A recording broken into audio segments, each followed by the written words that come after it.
जय हिंद दोस्तों। पिछले वीडियो में हमने देखा था कि यह जरूरी है कि हम अपने डिपेंडेंट्स का ECHS कार्ड हर साल वैलिडेट करें। इसे कहते हैं एनुअल वैलिडेशन। ये डिपेंडेंट्स हो सकते हैं हमारे 18 साल से ज्यादा उम्र के बच्चे और माता पिता। ECHS कार्ड के एनुअल वैलिडेशन के तहत हमें डिपेंडेंट का पिछले 2 साल का फॉर्म 26AS जमा करना पड़ता है। फॉर्म 26AS सरकार की ओर से दिया जाने वाला एक इनकम प्रूफ है।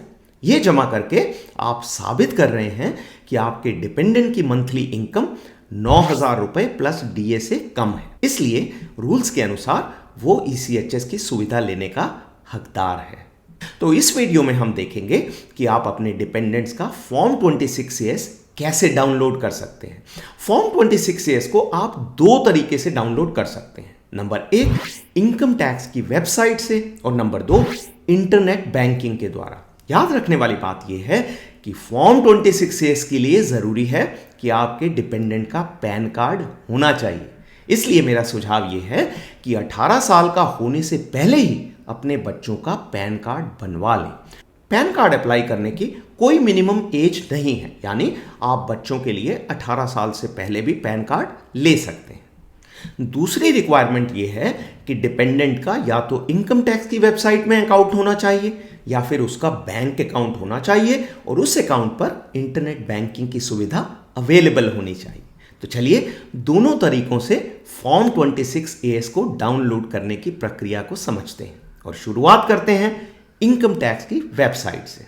आपको समझाने के लिए मैं अपने बेटे आर्यन कालरा के फॉर्म 26AS को डाउनलोड करके दिखाऊंगा। उसके लिए मैंने अपना कंप्यूटर खोल लिया है और मेरे कंप्यूटर की स्क्रीन को आप अब अपने मोबाइल पर देख सकते हैं। और इस स्क्रीन पर आप एक गूगल के सर्च बॉक्स को देख सकते हैं जिसमें मैंने टाइप कर दिया है इनकम टैक्स पोर्टल और एंटर को प्रेस कर दिया।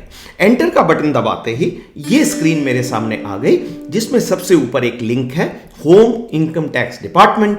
मैंने इस लिंक पर क्लिक किया और क्लिक करते ही ये स्क्रीन मेरे सामने आ गई जो है इनकम टैक्स की वेबसाइट का होम पेज। इस पेज में ऊपर राइट हैंड साइड को 2 बटन दिए गए हैं, लॉगिन और रजिस्टर। यहां मैं एज्यूम करके चल रहा हूं कि आपने अपने डिपेंडेंट को इनकम टैक्स की वेबसाइट में रजिस्टर किया हुआ है। तो अब हम उसके अकाउंट में लॉगिन करेंगे। तो उसके लिए मैंने लॉगिन बटन पर क्लिक कर दिया। क्लिक करते ही ये स्क्रीन मेरे सामने आ गई। अब इस पेज में एक बॉक्स बना हुआ है जिसके ऊपर लिखा है एंटर योर यूजर आईडी।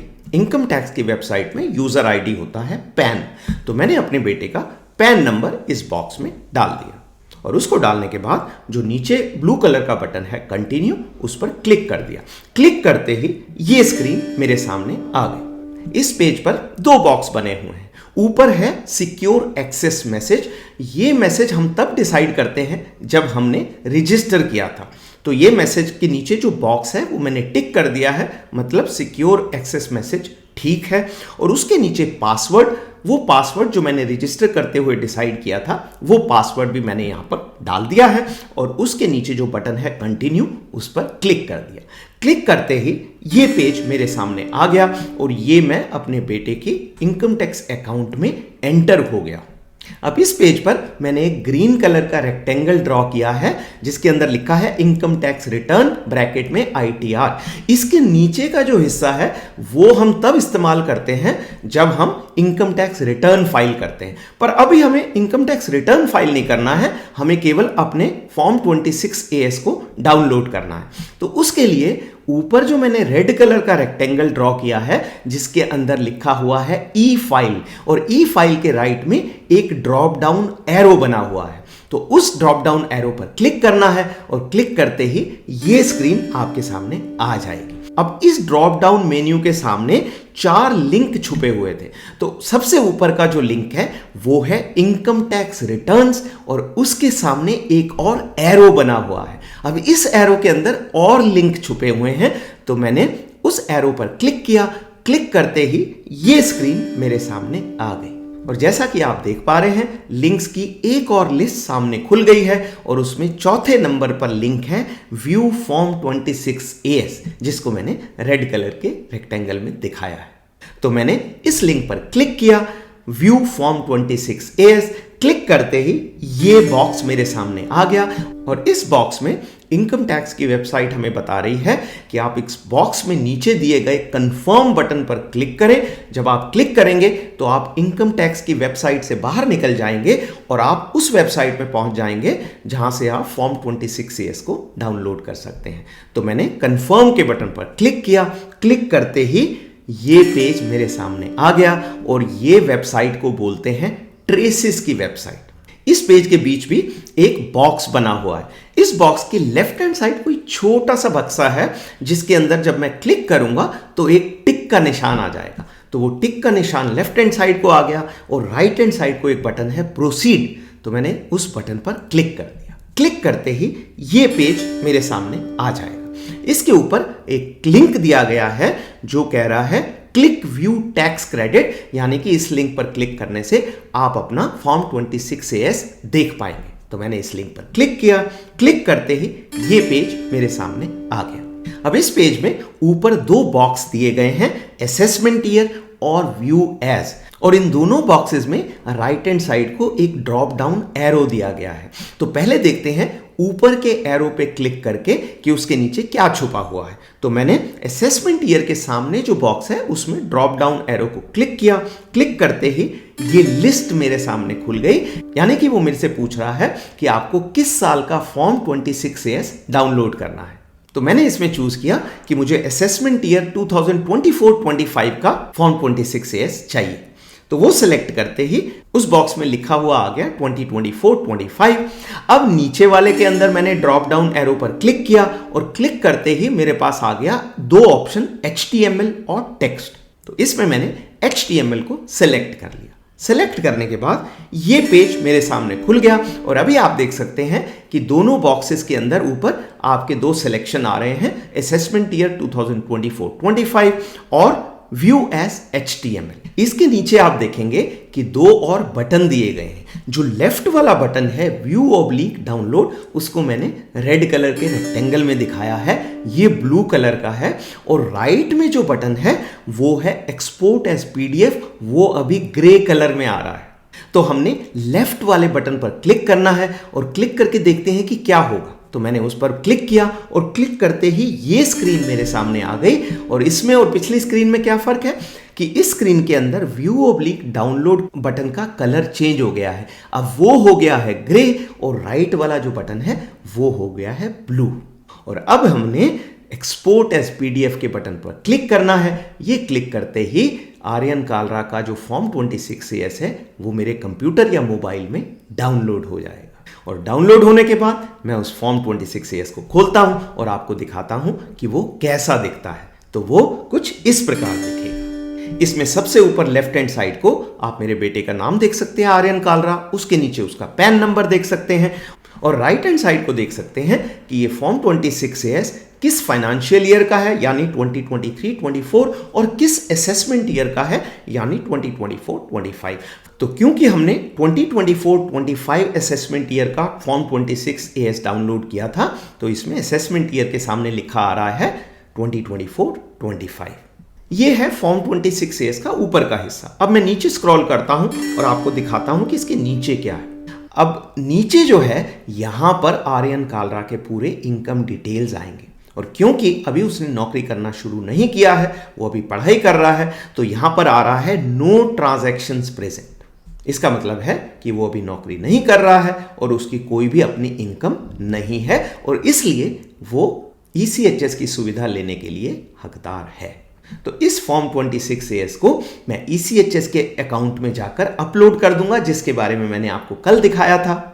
और जैसे ही मैं लास्ट 2 फाइनेंशियल ईयर के फॉर्म 26AS को अपलोड कर दूंगा और ये सिद्ध कर दूंगा कि मेरे बेटे ने अभी नौकरी करना शुरू नहीं किया है या उसकी इनकम 9,000 रुपए प्लस DA से कम है, तो उसकी ECHS की सुविधा चालू हो जाएगी। पर यहां एक और केस हो सकता है और वो केस ये है कि हालांकि आर्यन कालरा ने नौकरी करना शुरू नहीं किया है, लेकिन मैंने उसके अकाउंट में कुछ पैसे जमा कराए हैं, जिसके कारण उन पैसों पर जो इंटरेस्ट मिल रहा है उसे आर्यन की इनकम में गिना जाएगा। तो हो सकता है अगर ऐसा हो तो उसका फॉर्म 26 कुछ ऐसा दिख सकता है। तो ये फॉर्म 26 आर्यन कालरा का नहीं है, इसलिए मैंने ऊपर का हिस्सा जो है वो छुपा दिया है। पर नीचे जो है, क्योंकि उसके अकाउंट में कुछ पैसे डाले गए थे, तो उसकी जो इनकम है वो आ रही है 3,22,040 रुपए, जो कि मैंने पर्पल कलर के बॉक्स में दिखाई है। तो ऐसा अगर होता है, यहां से पता लगेगा कि उसकी इनकम कितनी है, और यहां से पता लग रहा है कि उसकी इनकम 9,000 रुपए प्लस डीए से ज्यादा है। तो अगर ऐसा है तो वो ईसीएचएस की सुविधा का हकदार नहीं रहेगा। तो ये है फॉर्म 26 एएस को पढ़ने का तरीका। अब आते हैं फॉर्म 26 एएस को डाउनलोड करने के दूसरे तरीके पर और चलते हैं आर्यन कालरा के बैंक अकाउंट में। तो क्योंकि उसका अकाउंट आईसीआईसीआई बैंक में है, तो मैंने आईसीआईसीआई बैंक में उसके अकाउंट में लॉग इन कर लिया है। और इस पेज में आप देख सकते हैं राइट हैंड साइड को एक बटन है कस्टमर सर्विस, और उस बटन के साइड में एक ड्रॉप डाउन एरो बना हुआ है। ड्रॉप डाउन एरो का मतलब है कि उस एरो के नीचे कुछ और लिंक छुपे हुए हैं। तो मैंने उस एरो पर क्लिक किया, क्लिक करते ही ये पेज मेरे सामने आ गया। तो कस्टमर सर्विस के नीचे एक लिंक है जिसको मैंने अब रेड कलर के रेक्टेंगल में दिखाया है, जो है टैक्स सेंटर। तो मैंने टैक्स सेंटर पर क्लिक किया, क्लिक करते ही ये पेज मेरे सामने आ गया। और इस पेज के ऊपर एक बॉक्स बना हुआ है जो बोल रहा है view tax credit statement form 26 as, और उसके नीचे बटन है व्यू। तो मैंने व्यू के ऊपर क्लिक किया, क्लिक करते ही ये पेज मेरे सामने आ गया जिसमें वो कह रहा है वन टाइम पासवर्ड। तो मेरे मोबाइल पे जो ओटीपी आया है वो मैंने यहां पर एंटर किया, और सबसे नीचे जो बटन है सबमिट, उस पर क्लिक कर दिया। क्लिक करते ही ये पेज मेरे सामने आ गया, और इसमें वो बोल रहा है कंफर्म योर पैन डिटेल्स। यहां पर मैंने आर्यन कालरा के पैन डिटेल्स को चेक किया कि वो ठीक है, और नीचे जो बटन है सबमिट, उस पर क्लिक कर दिया। क्लिक करते ही ये बॉक्स मेरे सामने आ गया, जो कि कुछ देर पहले भी आया था। इस बॉक्स के बाद की प्रक्रिया सेम है जो कि हम पहले देख चुके हैं। याद रखने वाली बात यह है कि हर बैंक की वेबसाइट में ये टैक्स सेंटर का बटन होगा। कहां होगा वो जगह अलग अलग हो सकती है, तो वो आप बैंक से चेक कर सकते हैं या इंटरनेट में चेक कर सकते हैं कि मान लीजिए आपके बेटे का अकाउंट एसबीआई में है, तो एसबीआई के इंटरनेट के अकाउंट में ये टैक्स सेंटर का बटन कहां पर बना हुआ है। इसमें आपको एक और बैंक का एग्जाम्पल दे सकता हूं जिसमें मेरा अकाउंट है, वो है एचडीएफसी बैंक। पर मोटी बात यह है कि किसी भी बैंक के इंटरनेट बैंकिंग में टैक्स सेंटर नाम का एक बटन होगा। उसका नाम टैक्स सेंटर के अलावा कुछ और भी हो सकता है, पर एक ऐसा बटन होगा जहां से आप फॉर्म 26 एएस को डाउनलोड कर सकते हैं। तो क्योंकि मेरा अपना अकाउंट एचडीएफसी बैंक में है, तो मैं आपको एचडीएफसी बैंक की वेबसाइट में भी एक उदाहरण लेके जल्दी से दिखा देता हूं। तो ये आ गया एचडीएफसी बैंक का अकाउंट का होम पेज आपके स्क्रीन के ऊपर। अब इसमें लेफ्ट हैंड साइड को कुछ बटन दिए गए हैं, और उसके अंदर एक बटन है इंक्वायर। तो मैंने इंक्वायर के ऊपर क्लिक किया, क्लिक करते ही ये पेज मेरे सामने खुल गया, और इंक्वायर के नीचे बहुत सारे और लिंक छुपे हुए थे। तो उसके नीचे एक और लिंक था, वो है व्यू टैक्स क्रेडिट स्टेटमेंट्स। तो यहां उस टैक्स सेंटर के बटन का नाम है व्यू टैक्स क्रेडिट स्टेटमेंट्स। मैंने इसके ऊपर क्लिक किया, क्लिक करते ही ये पेज मेरे सामने आ गया जहां पर मेरा पैन नंबर लिखा हुआ है, और उसके नीचे एक बटन है कंटिन्यू। मैंने कंटिन्यू के ऊपर क्लिक किया, और वही चीज ओटीपी का बॉक्स मेरे सामने आ गया। ओटीपी मैंने डाला और कंटिन्यू के ऊपर क्लिक किया। क्लिक करते ही मेरे सामने एक ब्लैक बॉक्स आ गया। ब्लैक बॉक्स मुझे बता रहा है कि अगर मैं ओके के बटन पर क्लिक करता हूं तो मैं ट्रेसिस की वेबसाइट पर चले जाऊंगा। तो मैंने ओके पर क्लिक किया, और ये वही वाला पेज मेरे सामने आ गया जिसके आगे की प्रक्रिया को हम देख चुके हैं। तो ये थे फॉर्म 26 एएस को डाउनलोड करने के 2 तरीके, और इसको डाउनलोड करने के बाद की प्रक्रिया मैं आपको पिछले वीडियो में बता चुका हूं कि आपने 2 साल का फॉर्म 26 एएस डाउनलोड करना है, ईसीएचएस की वेबसाइट में जाना है अपने अकाउंट में, और वहां पर इन दोनों को अपलोड कर देना है, और अपलोड करते ही आपके डिपेंडेंट की ईसीएचएस की सुविधा चालू रहेगी, वो बंद नहीं होगी। अगर बाई चांस बंद हो गई है तो उसके बंद होते ही आपको ये अपलोड करने पड़ेंगे, तभी वो सुविधा फिर से चालू होगी। तो ये था आज का वीडियो। अगली बार तक अपना ख्याल रखें और स्वस्थ रहें।